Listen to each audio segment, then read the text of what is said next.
Sejam muito bem-vindos. Abrimos aqui mais uma edição do comentário com a assinatura de Bruno de Carvalho, antigo presidente do Sporting Clube de Portugal, sempre à sexta-feira às 12h30 na sua Rádio Estádio. De resto, se não tiver a oportunidade de ouvir em direto ou nas várias reposições que a Rádio Estádio vai colocando disponíveis na sua antena e na sua grelha, pode acompanhar sempre no YouTube, na página da Rádio Estádio. Basta procurar por Rádio Estádio nesta plataforma de vídeos e encontrará todos os comentários com a assinatura de Bruno de Carvalho e também agora já no nosso site www.radioestadio.pt, nos podcasts que lhe disponibilizamos. O melhor mesmo é sintonizar-se em direto em 96.2 na Grande Lisboa, 89.0 no Grande Porto, através da nossa emissão online. Antes de mais, dar as boas-vindas para mais um comentário com assinatura a Bruno de Carvalho. Bem-vindo, Bruno. Boa tarde, Remo. Muito obrigado e estamos aqui, infelizmente, para falar de três temas que não são muito agradáveis, mas creio que são muito importantes para todos aqueles que nos estão a ouvir, e são muitos.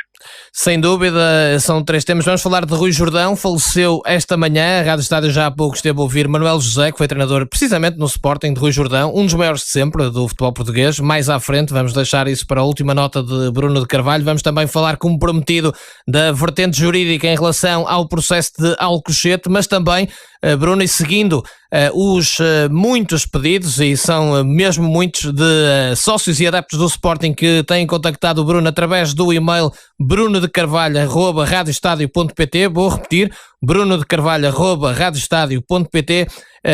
De ontem para hoje foi, portanto, um infindável número de e-mails a pedir-lhe que comente, e eu também lhe pedia, e começamos por aí, obviamente, o seu comentário para a derrota de ontem do Sporting, que está afastado da Taça de Portugal, frente ao Alverca, que está no Campeonato de Portugal. Remo, nós hoje temos um programa com três temas, e são três temas que vão ocupar, de facto, todo o programa, e não sei se não ultrapassará um bocadinho. Vou tentar fazer o meu melhor. Eu gostava de não deixar para o fim, mas de iniciar este meu comentário sobre Rui Jordão. É com muito pesar que recebi a notícia. Rui Jordão foi um jogador absolutamente formidável, dos melhores que passou no Sporting Clube de Portugal. Um jogador que tinha uma graciosidade a jogar, um jogador que quer no Sporting, quer na seleção, marcaram uma época. As maravilhosas exibições que ele fez no Sporting, os títulos que nos deu, aquele golo fantástico que ele marcou ao Dassaev num apuramento que não era normal na altura de Portugal conseguir os apuramentos, e aquele penalti marcado de forma magistral ao Dassaev. Estamos a falar de um dos melhores guarda-redes da altura, e Portugal ultrapassa a União Soviética, e é por lado, foi uma das coisas que mais marcou enquanto amante de futebol e enquanto português. Rui Jordão conciliava tudo isso e tornou-se num ídolo para mim. Eu não tenho muitos ídolos. Quando o conheci, era presidente do Sporting, conheci o Rui Jordão, e o Rui Jordão mostrou ser das pessoas mais meigas no contacto, no tato, mais clarividentes e mais inteligentes que eu conheci neste meio onde vivi durante 5 anos e meio. Alguém que, quando me disse que presidente, eu mal terminei a minha carreira, afastei-me completamente do futebol, sou agora pintor e vivo extremamente feliz, e não quero ter a ver com o futebol. Nesse momento ele tornou-se de facto um ídolo, porque um ídolo tem que ser alguém que naquilo que faz na sua vida marca, e ele marcou enquanto jogador, mas também alguém que nos marca enquanto pessoa, enquanto indivíduo. Eu tenho a felicidade de ter um quadro do Rui Jordão, portanto tenho a felicidade de poder ter para todo sempre um bocadinho do Rui Jordão, um bocadinho da alegria, do talento do Rui Jordão. Por isso eu queria começar este comentário fazendo a alusão realmente a um grande jogador, mas sobretudo a um grande homem. Paz à sua alma, e envio aqui os pêsames a toda a família e tenho a certeza absoluta que Rui Jordão será lembrado para todo sempre pela família sportinguista e para todos aqueles que são amantes do futebol. Um grande jogador, um grande homem, e isso realmente, esta combinação, marca de facto aquilo que foi o Jordão, um grande jogador e um grande homem. Sem dúvida, um dos melhores de sempre. Eu tinha deixado para o final para ser a última nota, mas como a primeira também serve, porque Jordão era realmente dos primeiros, porque foi dos melhores de sempre, e fica, obviamente, a honra, um dos melhores jogadores portugueses de todos os tempos. Também em nome da Rádio Estádio deixar as condolências à família e a todos os que puderam ter a oportunidade de conhecer e privar com este grande nome do desporto nacional. Bruno, então caminhando agora sim para os pedidos que recebeu por e-mail no endereço brunodecarvalho@radioestadio.pt para pedir a sua análise a este afastamento precoce do Sporting na Taça de Portugal. Eu vou tentar ser breve e vou fazer um pequeno comentário à situação atual do Sporting Clube Portugal. O Sporting tinha um rumo definido, um rumo certo, e as pessoas quiseram pôr fim a esse caminho. Ao fazerem-no, não tenho dúvida que assumiram a responsabilidade de futuro. E na vida é assim, tomamos decisões e temos que saber que as mesmas têm consequências. Eu não pedi para sair, as pessoas escolheram e decidiram essa saída, indo ao cúmulo de me afastar como sócio na altura. A mensagem foi percebida por mim, foi claramente entendida por todos. Nós mandamos no Sporting, nós não te queremos aqui, não queremos que faças parte da nossa família. A partir daí, na minha análise, e é uma análise novamente factual, tudo o que se passa no Sporting tem e só um responsável, que são os associados. Vou voltar a repetir, porque eu acho que é muito importante, e nós já vamos perceber no fim do meu comentário porque é que eu faço essa saliência, que eu não queria sair. E garantidamente, financeiramente e desportivamente, teríamos resolvido tudo aquilo que eram as questões. Eu quero lembrar às pessoas que havia treinador, o plantel estava mais do que definido e seria um plantel forte. E aqui eu falo com autoridade moral, e a autoridade moral que ficou num clube falido, com 3 meses de salários em atraso, com jogadores que queriam rescindir, e aí, relembro, com toda a razão legal do seu lado, e depois da pior época desportiva de sempre do clube, relembrar às pessoas que o Sporting lutou pelo título, ficou em segundo lugar, e fomos diretamente à Liga dos Campeões, coisa que não acontecia na altura há cerca de 7 anos. Financeiramente, porque muito se fala agora também da questão financeira, a reestruturação estava acordada e completamente controlada. Quanto às rescisões, tínhamos um dos melhores advogados do mundo nestas questões e garantidamente que iríamos ganhar os processos.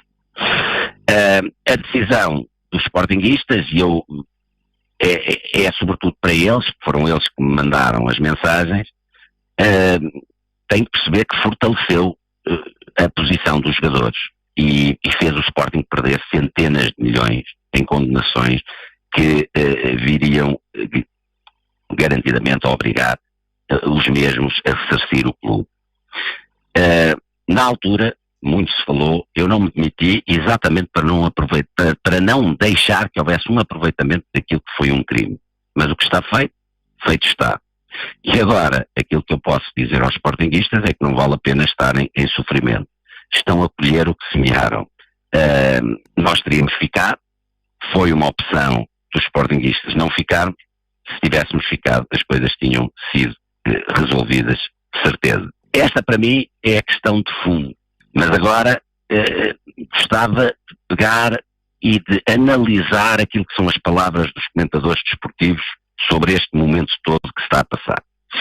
E aquilo que se ouve mais, e eu tenho que estar a bater nesta tecla, porque aquilo que se ouve mais, ainda ontem estive a ouvir os comentários, foi tudo o que se está a passar é culpa da administração de Bruno Carvalho. Portanto, muitos comentadores definiram que aconteça o que acontecer, o Sporting perca com o Rio Ave, o Sporting perca com o Famalicão, o Sporting perca com o Alverca, um clube, como o Silas disse muito bem, 2 escalões abaixo do Sporting, para estes comentadores não tem dúvida nenhuma. A culpa é da administração de Bruno Carvalho. Eu pergunto isto aos sportinguistas. A culpa é, e aqui vou pegar em palavras de Frederico Varandas, Rogério Alves, vários elementos de órgãos sociais, muitos comentadores na altura, portanto. Qual será a culpa? A culpa é de, e vou pegar nas palavras deles, uma muito boa época onde o Sporting ganhou a Taça de Portugal, ganhou a Taça da Liga e só não ganhou o campeonato. Repito, são palavras destas pessoas. Essa é a minha herança, ter o Sporting ganho quase tudo? Ou a minha herança é esta nova época onde toda a decisão de preparação, plantel, vários treinadores é da total responsabilidade da administração de Frederico Varandas? Custa assim tanto aos analistas dizer que os resultados da época passada foram bons porque ainda aproveitaram quase tudo o que tinha sido feito por mim? Custa muito aos analistas perceber que esta época é a época onde Frederico Varandas colocou todo o seu cunho pessoal, todo o seu conhecimento, ficando claramente demonstrado que é incapaz e incompetente. Ele e todos aqueles que o rodeiam. Custa admitir que foi um erro fatal para o Sporting Clube de Portugal o meu afastamento. Eu analiso as pessoas e não tenho dúvida, são arrogantes, são prepotentes, querem governar o clube com um clima de ditadura, mas muito mais grave tudo isto. Isto pode ser tiques de personalidade que, se não fosse o restante, até poderia não ter nada a ver com o que se está a passar. Mas o problema, e grave, é que são incapazes e são incompetentes. Vou terminar a análise pegando nas palavras do Silas. E o Silas, digo já, que acho que vai ser um excelente treinador e principalmente agrada-me bastante porque noto no Silas, desde o primeiro dia, alguém genuíno e alguém frontal. E eu gosto de pessoas que são genuínas e são frontais. Vou pegar em 3 passagens das palavras de Silas ontem que considero bastante relevantes e bastante demonstradoras daquilo que é o momento atual do Sport. Ele disse, não precisamos de heróis, queremos fazer uma equipa e não individualidades, e para mim é muito sincera a frase que passou despercebida, foi ao ser questionado como é que estava o ambiente do balneário, ele respondeu de uma forma muito calma e muito clara, é o mesmo que já havia. Nestas 3 frases, quem percebe realmente futebol, quem conhece o balneário do Sporting, quem analisa o plantel do Sporting, percebe tudo aquilo que se está a passar. E os erros foram cometidos e que continuam a ser cometidos. Foram erros grosseiros com que esta época foi preparada. As pessoas querem fazer do que se está a passar no Sporting algo muito complexo, algo que deriva de um ataque à academia há 2 anos. Mas o que se passa no Sporting, analisar e perceber o que se passa no Sporting, como diria o outro, é fácil. A incompetência e a incapacidade são impossíveis de esconder por muito tempo, mesmo com uma comunicação social dita amiga. Os comentadores ainda não jogam à bola e esta vontade de ser amigo está a tornar os seus comentários cada vez mais ridículos e sem credibilidade nenhuma. Custa-me, numa análise ao Sporting, ter de estar sempre a fazer comparações. Mas, sinceramente, custa-me muito mais que continue-se a manipular as pessoas, até porque isso vai entrar no nosso terceiro tema, continue-se a manipular as pessoas, continue-se a fazer as pessoas de parvas, continue-se com comentários que não fazem qualquer sentido para esconder aquilo que é a realidade e a única realidade do Sporting. O Sporting está como está por decisão e logo responsabilidade dos seus associados. O Sporting está como está devido à incapacidade e total incompetência das pessoas que estão a gerir, nomeadamente o seu presidente, Frederico Varandas. Muito bem, Bruno Carvalho aqui a responder, já sabe, pode sempre enviar um e-mail com dúvidas, denúncias e até para promover as suas associações desportivas e culturais. Bruno Carvalho já o tinha pedido e referido em direto aqui na antena da Rádio Estádio para brunodecarvalho@radioestadio.pt. Pode acompanhar também este comentário online www.radioestadio.pt. Bruno Carvalho, vamos avançar porque o prometido é devido também. Na última semana não chegamos ao ponto 4, que era, estamos a analisar o processo de Alcochete sobre várias vertentes. A vertente número 4 seria a vertente jurídica, que obviamente um pouco mais densa e que vai ocupar o tempo restante que temos hoje para o seu comentário, mas começava por lhe perguntar se, passado uma semana, já consegue dizer quem foi a advogada que na semana passada citou que teria dito em tribunal algo referente a um poder superior do Estado ter interferido na questão do processo de Alcochete. Explicar às pessoas que o comentário vertente jurídica não significa que vou estar aqui a falar sobre leis. Eu comecei na semana passada por dizer não sou advogado, nem faço intenções de ser advogado, portanto vamos falar sobre factos do processo. Vou relembrar aquilo que disse a semana passada, que existiu um telefonema para o posto da GNR, onde estavam detidos vários dos arguidos, que esse telefonema alterou toda a situação e que foi feito pela mais alta instituição do país. E isso foi feito pela advogada, a doutora Sandra Martins. Foi a advogada então que disse isso em tribunal? Foi a advogada Sandra Martins. Vou avançar já para uma curiosidade, mais uma péssima curiosidade deste processo, para as pessoas terem noção daquilo que se está a passar e do que é realmente este processo. O normal nestes processos é existir a gravação da fase de instrução completa. Isto é, houve uma fase de instrução, a todos nós foi-nos dito que estava a ser gravado, e por isso é o normal, é haver a gravação integral daquilo que é a fase de instrução. Nesse caso, a surpresa dos meus advogados, ao requererem as mesmas formalmente, quando foram para ir buscar, aliás não foram só os meus advogados, foram os meus advogados e muitos outros arguidos, quando foram para ir buscar as gravações, eis que não quando lhes é dito que apenas existem as gravações dos arguidos e das testemunhas, mas não existem as intervenções do Ministério Público e dos advogados. Isto significa, para espanto geral, todas as pessoas que são envolvidas, que na realidade não existe gravação do debate instrutório. E isto porquê que é grave? É grave, primeiro, porque é algo que não costuma acontecer. Segundo, porque se faz demasiadas coincidências tristes que se vão passando neste processo. Terceiro, porque tudo aquilo que é dito pode ser utilizado como de forma probatória. Isto é, tudo o que as pessoas dizem em tribunal pode ser utilizado pelas defesas para serem, de facto, utilizadas no processo.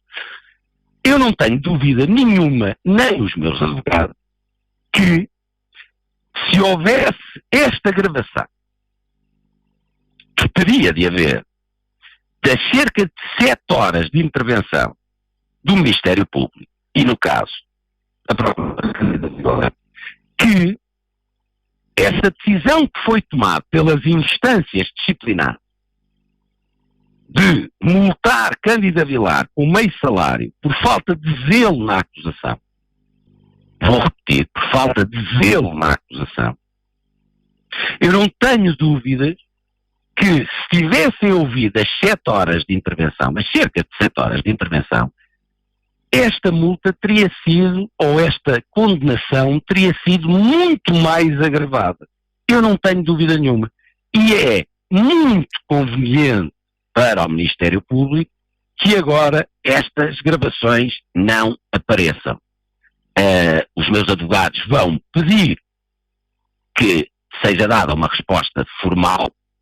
Não estamos satisfeitos com a mera resposta que foi dada pelos funcionários do Tribunal a dizer que só existem as gravações dos arguidos, das intervenções dos arguidos e das intervenções das testemunhas, mas fica mais aqui uma nota, Remo, para toda a gente perceber as várias coincidências e sempre coisas que favorecem tudo aquilo que envolve o extra-tribunal e tudo aquilo que favorece o Ministério Público. Fica aqui esta nota factual de algo que aconteceu e que, mais uma vez, não deveria acontecer neste julgamento. Fica aqui, é uma novidade, fica aqui para todos começarem a perceber cada vez melhor o que é que se está a passar neste processo. Pronto, aquilo que eu estava a dizer é que, infelizmente, estas coincidências que, a meu ver, vão favorecendo o Ministério Público, vão sucedendo neste caso, e é preciso que as pessoas tenham a noção clara daquilo que se está a passar e a forma como existe muita coisa que se está a passar condiciona claramente este processo e que não devia condicionar. Estamos num país que se diz de direito e democrático e para isso não basta ser apelidado tal, tem que cumprir requisitos para que isso seja uma realidade. Entrando, Remo, se me permite, entrando aqui, pegando um bocadinho no tema comunicação social, que falámos na semana passada, e começando a explorar o tema da vertente jurídica, eu gostava de dar aqui nota de 3 notícias que saíram sobre mim e sobre este julgamento. No dia 1 de agosto deste ano, foi o dia da decisão por parte do juiz Carlos Delca.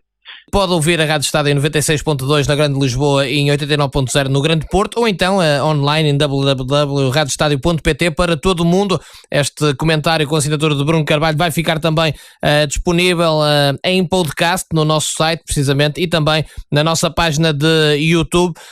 Basta apenas chegar ao YouTube e buscar por Rádio Estádio e vai encontrar os comentários com a assinatura de Bruno Carvalho e também dos outros comentadores habituais na Rádio Estádio. Sem demoras, até por questão de tempo, vamos então retomar a conversa com Bruno Carvalho, que estava a introduzir o tema precisamente da acusação de terrorismo e nomeadamente das 3 notícias que queria citar, Bruno. Neste momento está-me a ouvir? Perfeitamente, está-me a ouvir bem? Perfeitamente. Ok. Portanto, já tinha falado na primeira notícia de 1 de agosto do Correio da Manhã deste ano, em que diz Bruno de Carvalho vai a julgamento por terrorismo em Alcochete. Dia 7 deste mês diz a nova vida de Bruno Carvalho a um mês de ser julgado por terrorismo. E depois uma notícia do dia 16, uma notícia recente, na SIC, no Facebook oficial da SIC, a poucas semanas de ser julgado por terrorismo, o ex-presidente do Sporting tem a vida virada do avesso e há meses em que o dinheiro não chega sequer para pagar a pensão de alimentos das 3 filhas Catarina, Diana e Leonor. E agora vou introduzir aqui o tema terrorismo. É absolutamente inacreditável, e eu espero que o som esteja a chegar bem. Sim, muito bem, Bruno. É absolutamente inacreditável que o juiz tenha permitido a presença de jornalistas na sala da audiência durante todo aquilo que foi a fase de instrução e eu tenha que ler isto. E porquê? Pelo seguinte, Cândida Vilar tem uma intervenção onde é claríssima e onde foi ouvido por vou continuar a insistir, foi ouvido por todas as pessoas que estavam presentes, incluindo os inúmeros membros da comunicação social que lá estavam presentes. E ela teve esta frase, e isto também é uma novidade para toda a gente que nos está a ouvir. Não existe qualquer acusação de terrorismo para nenhum dos senhores. Nenhum dos senhores arguidos está acusado de terrorismo ou é por nós visto como terrorista. Isto foi uma intervenção de Cândida Vilar no julgamento. Ao que seguiu dizendo que, pura e simplesmente, a lei do terrorismo tinha sido utilizada para enquadrar os outros crimes e para lhes agravar a pena. Isto foi dito pela responsável da investigação. Portanto, o que é que eu quero dizer?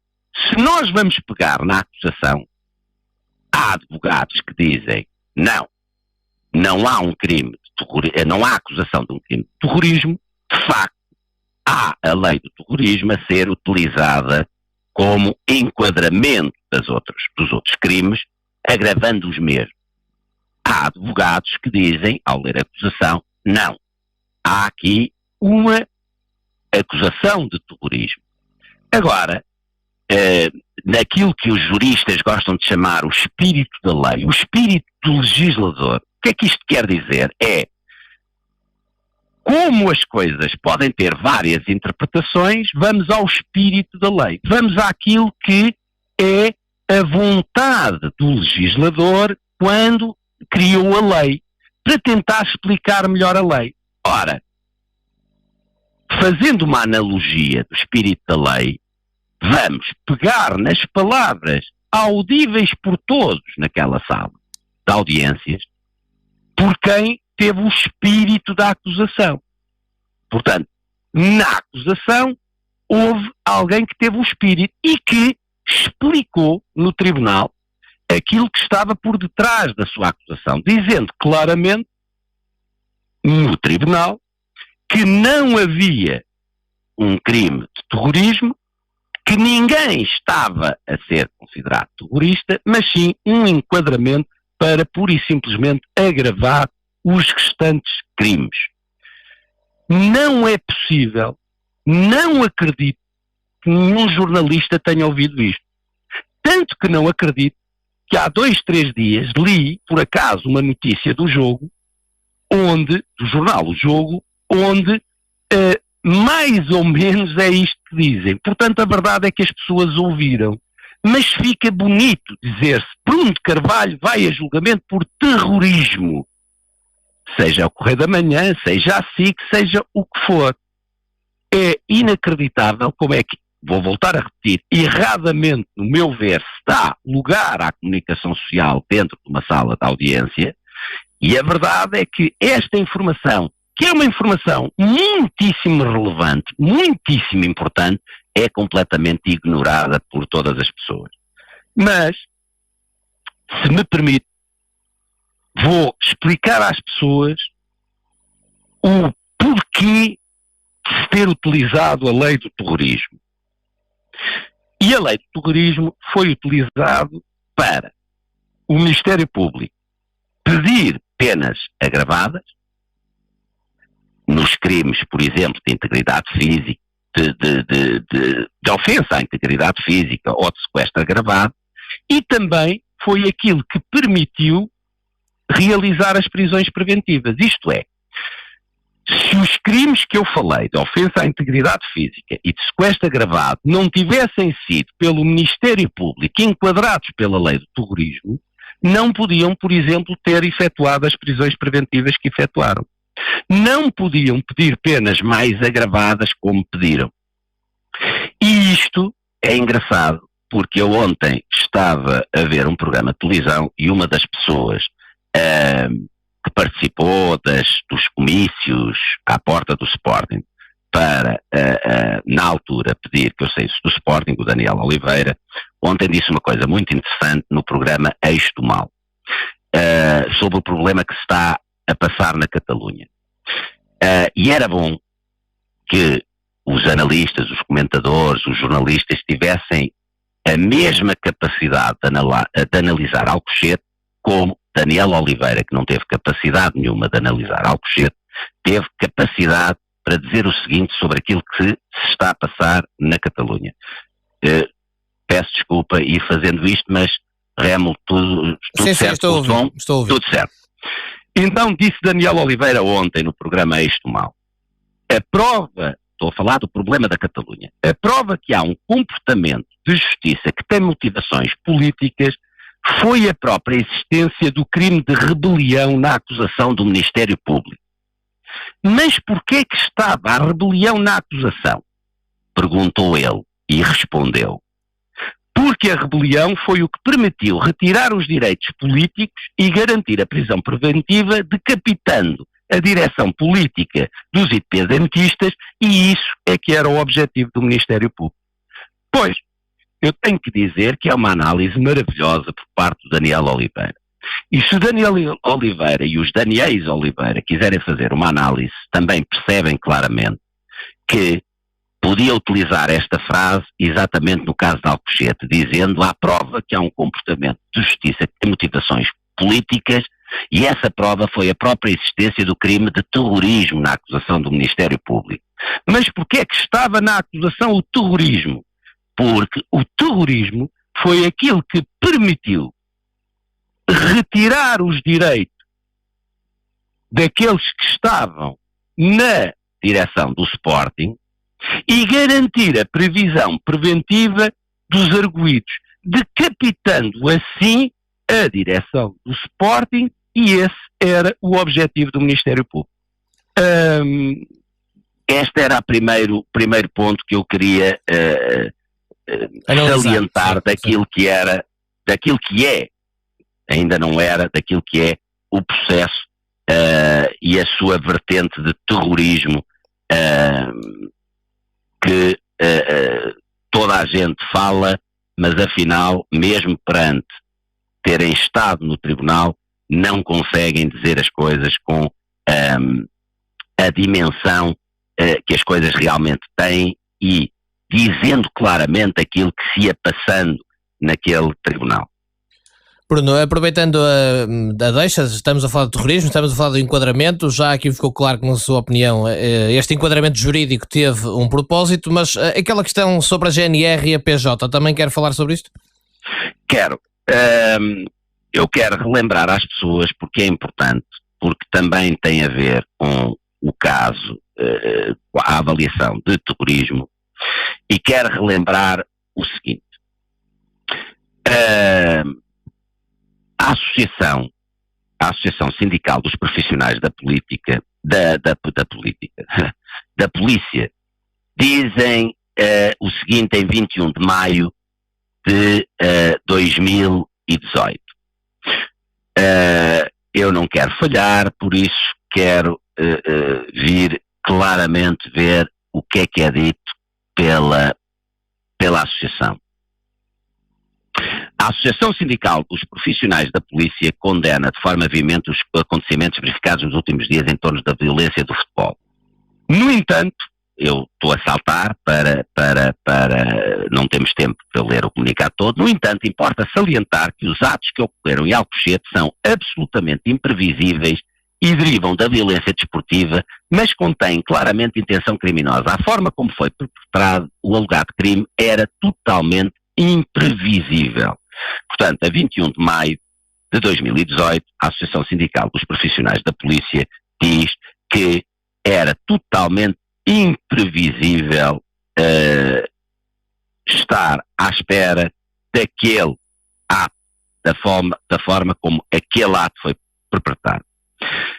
No dia 30 de novembro de 2018, dizem o seguinte: a investigação deveria ter sido entregue a quem tem meios e conhecimentos para o crime, que levou à prisão preventiva de mais de 40 arguidos. A Associação Sindical dos Funcionários de Investigação Criminal da Polícia Judiciária alerta que a investigação às agressões na Academia do Sporting contrariou a lei de organização da investigação criminal.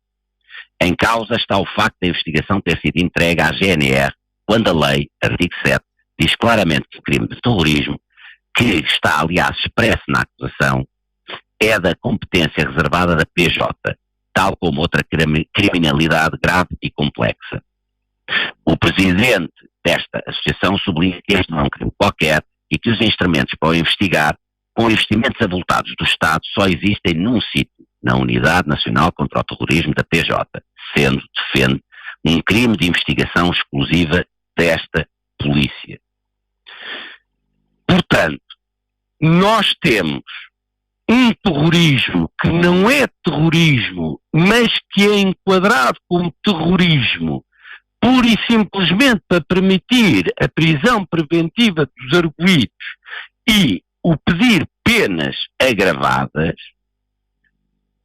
Eu acrescentaria, e disse que era a minha opinião, não é a minha opinião, são as palavras do Daniel, eu peguei nas palavras do Daniel Oliveira sobre o problema da Catalunha e atualizei as mesmas àquilo que é a realidade de Alcochete. Portanto, o crime de terrorismo, pelas palavras de Daniel Oliveira, fazendo a analogia daquilo que ele viu do crime de rebelião, garantiram o decapitar da direção do Sporting Clube de Portugal.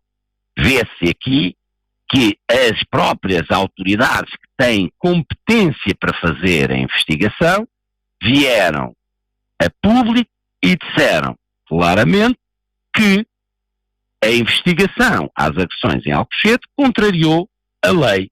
E isto não foi denunciado por mim, isto foi denunciado pela Associação dos Investigadores da Polícia Judicial, para dizer, da Polícia Judiciária, para dizer claramente, a Associação Sindical dos Funcionários de Investigação Criminal da Polícia Judiciária. Por isso é preciso as pessoas verem o enquadramento e a possível intenção do enquadramento que foi feito, perceberem que a comunicação social presente não quis relevar esta informação que foi dada pela própria Procuradora na sala de tribunal onde estavam presentes, portanto, mantendo o discurso de que Bruno Carvalho vai ser acusado de terrorismo, outra vez, para manipular, para denegrir, para humilhar, para criar um condicionamento da opinião pública e para criar aquilo que é chamado pelas pessoas de julgamento em praça pública. Sobre a investigação deste caso, vem dizer estas duas associações, uma que não era de todo previsível, outra que a investigação contrariou a lei. Bruno, temos que avançar até por questões de tempos. Vamos para outro ponto dentro desta vertente jurídica, que explanar um pouco como foi o contexto da sua detenção. Pronto. O que eu gostava aí de salientar às pessoas para perceberem a factualidade do que se passou, eu fui detido, ok, mas vamos ler aqui, e eu estou aqui à procura nos meus documentos, vamos ler aqui o que é que foi escrito para que eu fosse detido na minha casa a um domingo, quando se sabia claramente que os dias seguintes eram dias de greve dos funcionários judiciais, portanto eu teria que ficar obrigatoriamente várias noites detido até poder ser ouvido. E é importante as pessoas terem a noção daquilo que foi dito, que levou a esse ato de ir à minha casa num domingo, no meio da minha família, me deter, a importância disso. Eu estou aqui na procura do documento porque é importante eu não dizer as coisas de cor, é importante eu factualizar. Ora, diz assim: quanto ao arguido Bruno de Carvalho, existe também o perigo de fuga, dado que há notícia, vou repetir, para as pessoas entenderem. Existe também o perigo de fuga, dado que há notícia de o mesmo ter dupla nacionalidade. Portanto, a pessoa que tomou esta decisão a pedido do Ministério Público ouviu dizer que eu teria dupla nacionalidade, coisa que nunca tive na vida, e então aqui del Rei há perigo de fuga. Porque ouviu dizer, há notícia, ouviu dizer.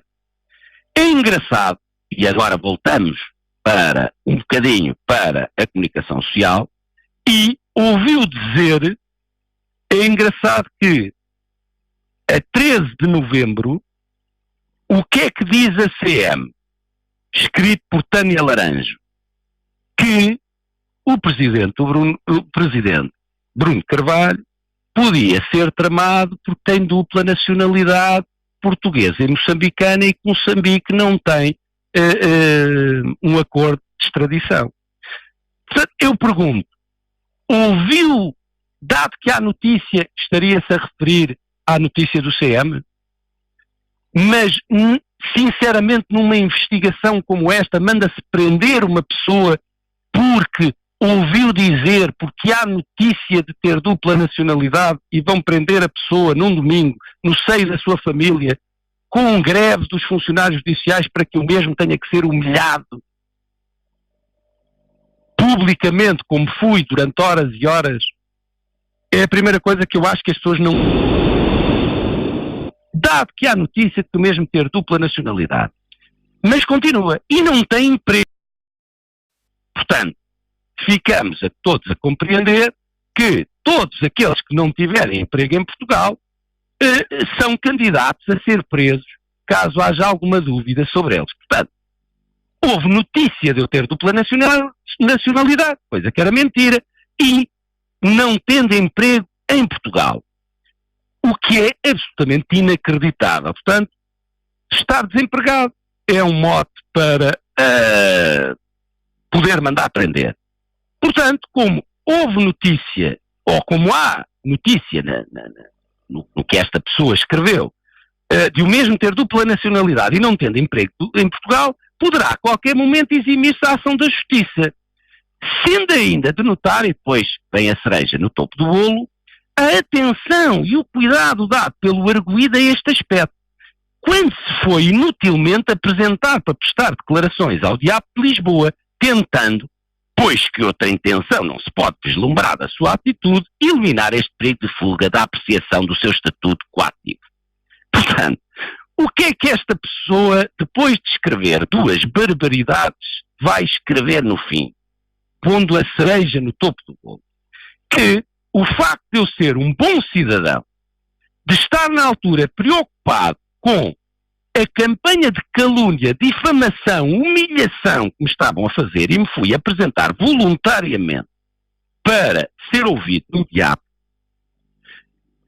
algo que eu ia fazer para defesa do meu bom nome e por outro assunto que as pessoas têm que ter a noção.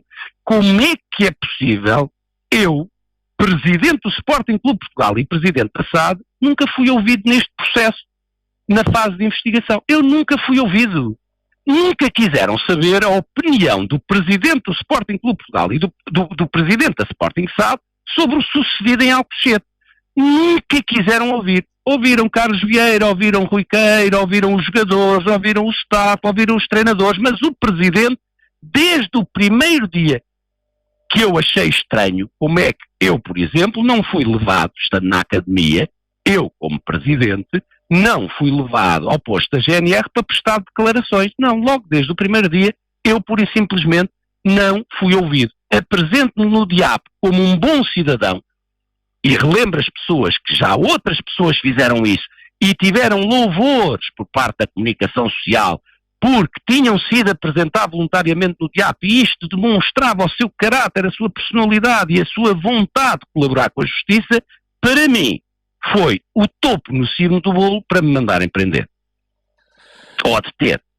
Muito bem, Bruno, temos cerca de 15 minutos, portanto, se não conseguirmos falar de tudo também, teremos que deixar para o comentário da próxima semana. Vamos tentar também avançar neste tema. Vamos para o ponto 4 dentro desta quarta vertente do terrorismo, que me chama também aqui a atenção, que é o facto, o que disse o juiz Carlos Delca quando decidiu, ou foi decidido, não manter o Bruno de Carvalho em prisão preventiva, e depois, sendo o mesmo juiz da fase de instrução, existe outro tipo de argumentos, pergunto eu, para o levar a julgamento, ou foram exatamente os mesmos fundamentos? Vou tentar ser muito claro, até porque ainda tenho aqui várias coisas que eu acho que são muito interessantes para as pessoas ouvirem. Bem, temos coisas em novembro de 2018, estamos a falar no despacho que definiu que eu não iria continuar detido, mas que iria para casa com outras medidas de coação, e diz coisas como o seguinte: sobre a frase meninos mimados, então vamos resolver. Diz ele, não demonstram só por si que o arguido Bruno Carvalho visasse com as suas atitudes determinar aos adeptos a prática de ações violentas contra os jogadores e a equipa técnica. Aliás, em relação à publicação do Facebook, estamos a falar das publicações de Madrid, dos meninos mimados, diz, em relação à publicação do Facebook, e tal como o mesmo declarou, aquela expressão foi proferida para tentar mudar o espírito da equipa, e a mesma teve consequências muito positivas, já que os resultados da equipa se alteraram, tendo a equipa principal de futebol alcançado a seguir 6 vitórias seguidas. Também da expressão assumidamente utilizada pelo arguido Bruno Carvalho, façam o que quiserem, proferida por este na reunião realizada no dia 7 de abril de 2018, pelas 22 horas, nas instalações da sede da Juventude Leonina. Vou ir para a frente. Ainda que tal expressão se reportasse à reação de claque relativamente aos jogadores da equipa principal de futebol, que o arguido negou, da mesma não se pode extrair que o arguido tivesse dado o seu apoio aos factos que vieram a ocorrer a 15 de maio, mais de um mês depois, uma vez que não é referido por ninguém qual o contexto em que a mesma expressão foi produzida pelo arguido, ganhando crédito, a justificação adiantada por este, de que se reportava a conduta adotada pela claque durante os jogos, com vista a mostrar o seu descontentamento para com a equipa de futebol, no sentido de realizarem coreografias onde ficasse patente a falta de empenho demonstrado pelos jogadores. Tochas declarou o arguido que conversou com os líderes das 4 claques.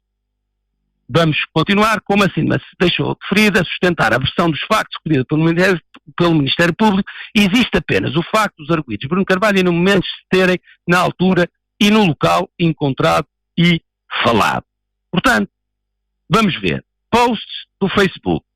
Foi visto a novembro de 2018 que não teria impacto nenhum no que aconteceu no dia 15 de maio.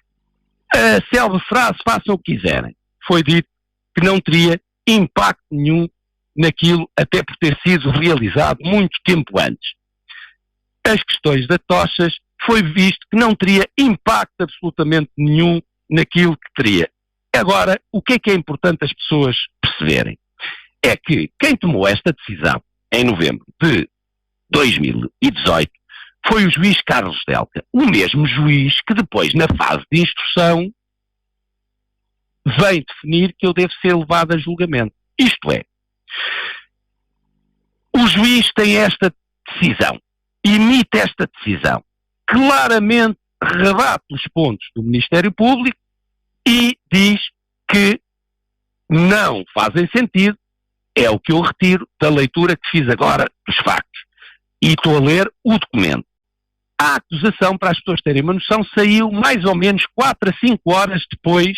A acusação final saiu 4 a 5 para todos, saiu 4 a 5 horas de ter sido proferido este despacho. O que significa que a partir deste despacho que eu li partes, não foi feita mais nenhuma investigação, não houve mais nenhum facto adicionado à investigação, não houve mais nenhum facto relacionado com este processo e por isso nós temos isto que foi escrito em novembro de 2018, temos a acusação que foi entregue passado 4 a 5 horas, portanto não houve mais nada a nível de investigação, e temos uma fase de instrução onde não houve mais nada de novo na acusação, e temos o levar a tribunal levar a julgamento, independentemente disto que foi escrito em novembro de 2018. Creio que é também muito importante para as pessoas perceberem realmente o contexto em que estamos inseridos e o que é que tem sido factualmente todo este processo. Bruno, como temos cerca de 9 minutos, deixo ao seu critério aqui 3 questões que eu ainda queria abordar e depois ainda tínhamos uma série de curiosidades para lançar. Não teremos tempo, de certeza, para tudo na emissão de hoje. Portanto, sobre Cândida Vilar, que é algo que também queremos falar aqui, não só as intervenções da Procuradora, mas também o facto do interrogatório do Bruno de Carvalho ter ido parar à RTP, mas também há algo que me parece muito importante, que era se nos pudesse ler o que é que diz na acusação do Ministério Público sobre a causa de Alcochete. Que eu acho que seria muito importante ainda deixarmos isso hoje aqui presente neste comentário. Sim, senhor. Então vou ser muito rápido, porque eu penso que as curiosidades, e queria terminar em grande com novidades para as pessoas, penso que são necessários. Cândida Vilar, aquilo que eu queria dizer claramente é que Cândida Vilar disponibilizou aquilo que foi o áudio do meu interrogatório à RTP. E quando nós fazemos alguma coisa na vida e estamos confortáveis com o que fazemos, não mentimos. Não mentimos. Não temos necessidade de mentir. A verdade é que apareceu esse interrogatório. A verdade é que, por coincidência, mais uma coincidência deste processo, o Rui Patrício, com base nesse interrogatório que apareceu na RTP, coloca-me um processo, dizendo-me que eu, no interrogatório, digo que ele é o culpado de Alcochete. Portanto, a coincidência de aparecer o meu interrogatório na RTP, de Cândida Vilar, através do Ministério Público, ter claramente dito não fomos nós, e da RTP vir a demonstrar claramente que foi dado pelo Ministério Público. Isso foi público, as pessoas podem ir procurar e verificar claramente que isto tudo foi público. Portanto, sai o meu interrogatório, do meu interrogatório sai um processo de Rui Patrício contra mim, Cândida Vilar e o Ministério Público dizem que não foram eles que deram o relatório, portanto, introduzem aqui um fator de que afinal não deviam ter feito aquilo que fizeram, porque senão não tinham necessidade de mentir, e levaram a RTP a ter que mostrar documentos que comprovaram claramente. Não tenho dúvida alguma que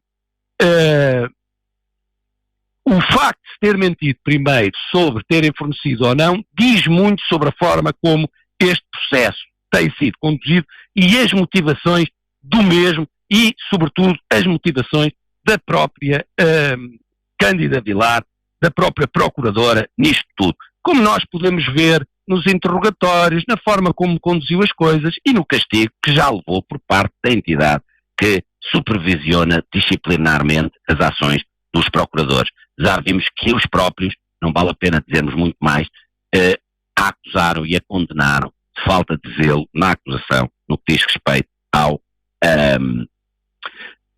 caso de Alcochete. Vou procurar, porque gostava de ler, é mais uma novidade, o que é que diz a investigação sobre o que aconteceu em Alcochete, a causa. Portanto, diz muito sobre as causas. Foi o Bruno de Carvalho, foi este, foi aquele, mas o que é que diz o processo sobre as causas? A PNCD, página 34, número 4. Isto é a acusação. Isto são os investigadores. Foi verificado o teor das conversações nos 3 grupos aqui, análise constatando que, fruto dos maus resultados da equipa de futebol sénior do Sporting, os membros dos grupos 76, Exército Invencível, Piranhas On Tour, começaram a comentar entre si o descontentamento com o rendimento da sua equipa, do menor rendimento de alguns jogadores da equipa, além de comportamentos menos próprios desses jogadores para com as claques. Página 35, número 5. Fruto desses comportamentos de alguns jogadores para com elementos das claques, os membros destes 2 grupos acordaram entre si que se deveriam deslocar à Academia do Sporting e Alcochete no sentido de, entre aspas, porem em ordem os jogadores, entenda-se, agredirem os mesmos a fim de lhes mostrarem que não devem, abrir aspas, ter esse tipo de comportamento de quem os apoia. Da leitura das comunicações nos apensos D e D1, é inequivocamente verificado que a deslocação às garagens e ao Alcochete se deve apenas ao jogo Marítimo Sporting e aos acontecimentos após o jogo, com insultos dos adeptos a jogadores e dos jogadores a insultar os adeptos, onde se destacam nas mensagens Rui Patrício, William, Acunha e Bataglia. Isto é o que está escrito na acusação. Bruno, tendo em conta que está escrito isso na acusação, como é que justifica, se é que consegue justificar o facto de depois ter sido também formalmente acusado? E já agora nas causas, que estamos a falar da causa, pergunto-lhe o que é que achou quando esta semana o Observador tornou público que a própria Comissão de Gestão, na defesa que faz a propósito da rescisão unilateral de Daniel Podense, na defesa enviada para o Tribunal Arbitral do Desporto, diz, passo a citar, é inusitado que se sugira que as declarações públicas do então presidente da Sporting SAD possam ter sido, em si mesmas, causas dos incidentes em Alcochete. Eu não vou estar a dizer, a fazer uma análise daquilo que são as palavras da acusação. Eu quero que as pessoas façam essa análise e entendam tudo o que tem sido dito nestes últimos 2 anos, aquilo que alguma comunicação social continua a insistir aos dias de hoje, e depois se lhe ser dado pela primeira vez informação digna do processo. As pessoas que façam a análise, não sou eu que vou estar a dizer, já disse aqui alguns comentários, já utilizei as palavras do Daniel Oliveira, não vou estar a tecer mais comentários. O porquê das coisas caberá às pessoas e ao Tribunal definirem isto, mas sobretudo que a opinião pública tenha acesso, e é isso que eu lhes acabei de dar, tenham acesso à verdade. Sobre aquilo que se passou, claro, a Comissão de Gestão, em termos processuais, não pôde brincar, teve de dizer a verdade. Não pôde brincar, não pôde entrar naquilo que foi a campanha de manipulação, de humilhação, de denegrir, de decapitar uma direção do Sporting, de realmente pegar numa pessoa e colocá-lo, como eu disse na última semana, no exílio. Fui eu. Portanto, o que é que me apraz dizer? Que a Comissão de Gestão, nesse processo, se viu obrigada a dizer a verdade e que, portanto, é muito bom que as pessoas tenham essa noção, que leiam essa defesa e percebam claramente qual é a opinião do Sporting sobre aquilo que foi a minha intervenção e que o Sporting considera que eu não tenho absolutamente nada a ver com o que se passou. Ao contrário do que muitas pessoas ligadas ao Sporting querem fazer crer desde há 2 anos para cá. Bruno, e sobre isto, então, estamos conversados que não temos tempo para muito mais, temos que ser sucintos e sei que tenho uma série de curiosidades. Vou ser super rápido. Curiosidades. Atacado Academia. Lendo o processo, nós descobrimos uma coisa que é fantástica. O único telefonema que foi feito para alertar a polícia foi feito de forma anónima à GNR 20 minutos depois do ataque. Só depois, isto é bom que as pessoas saibam. As pessoas só chegaram à pessoa que efetuou essa chamada de forma anónima, Ricardo Gonçalves, através de investigação, através de verem as antenas, a localização, aí é que chegaram a Ricardo Gonçalves. Portanto, afinal, a Academia foi alvo de um ataque enquadrado no crime de terrorismo, mas a verdade é que o único telefonema que foi feito foi de forma anónima e 20 minutos depois do ataque ter sido realizado. Isto é, o segurança que estava na porta não chamou a polícia. Os jornalistas que estavam na porta não chamaram a polícia. O responsável da segurança não chamou a polícia. O staff não chamou a polícia. Os treinadores não chamaram a polícia. Os atletas não chamaram a polícia. Isto é, houve tempo para fazer vídeos, houve tempo para tirar fotografias, mas ninguém se lembrou, a coincidência, incluindo os próprios jornalistas, de ligar para a polícia e dizer: meus amigos, acabaram de entrar um grupo de dezenas de pessoas encapuçados pela Academia, venham por favor nos acudir. Houve tempo para tudo. houve tempo para vídeos, houve tempo para fotografias, houve tempo para passar esses vídeos e fotografias ao Correio da Manhã, mas não houve telefonema de ninguém. No tempo em que viram as pessoas se aproximar, houve tempo suficiente para ligarem. Ninguém se lembrou de ligar à polícia, mesmo estando perante um crime gravíssimo enquadrado no terrorismo. Isto é algo de estranho e que até hoje, em 2 anos, nunca tinha sido dito às pessoas. Quero também dizer o seguinte, que a partir disto nós vamos pedir uma reconstituição judicial. Isto é, aquilo que nós queremos fazer é uma reconstituição para percebermos claramente tudo o que aconteceu e a forma como os jogadores e o staff podiam ter sido protegidos, independentemente de na acusação estar que, e não está provado em lado nenhum, que houve um aviso antes, não está provado em lado nenhum, é o que a acusação diz. Mas, quer ter sido avisado, quer não. As pessoas têm tido conhecimento 15 minutos antes ou têm tido conhecimento apenas quando as pessoas estavam no portão. Havia mais do que tempo suficiente entre o estarem no portão e os minutos que levaram para chegar à ala profissional. Queremos e vamos demonstrar que havia tempo suficiente para os jogadores terem saído pelas traseiras para a zona exterior e não teriam tido problema nenhum, terem ido para a zona dos quartos e não teriam tido problema nenhum, assim como queremos perceber que nessa reconstituição aquilo que nós vimos. E o que é a verdade daquilo que nós vimos? Vemos Ricardo Gonçalves a andar pacificamente no meio dos arguidos, vemos Jorge Jesus a conversar calmamente com os arguidos, vemos Varandas a falar calmamente com, creio eu, Manuel Fernandes. Portanto, ninguém ligou para o 112, ninguém ligou para a GNR, deu tempo para fazer um vídeo, deu tempo para Frederico Varandas se rir,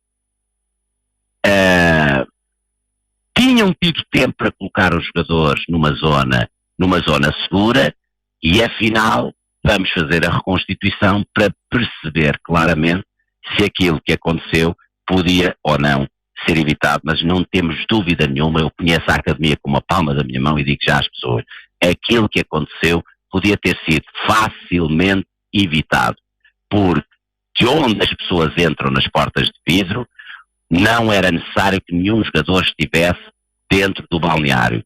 Existe uma porta de acesso à saída pelos fundos, as pessoas tinham ido por aí e ninguém os apanhava, ou as pessoas podiam ter subido as escadas e ter-se fechado nos seus quartos e não havia problema nenhum, ninguém teria chegado ao contacto com os jogadores.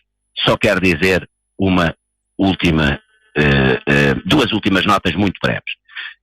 Primeiro, porquê é que será que ainda ninguém se questionou como é que foi possível a sorte que a CMTV teve de ter um cameraman que estava a gastar de forma fortuita as cassetes de gravação. Portanto, decidiu apontar, quem conhece a Academia percebe que aquele cameraman estava a apontar para o meio de Vacas e Touro, porque é mesmo isto, onde ao fundo se via uma estradinha sem interesse absolutamente nenhum, e ele não só tinha a câmara apontada para aí, como estava a gravar. A sorte que este cameraman teve, porque costuma-se dizer, mas a CM está lá sempre, mas a CM está nos vários acidentes porque é alertada muitas vezes pela própria polícia. Houve um acidente aqui, ou pelas pessoas, houve um acidente ali.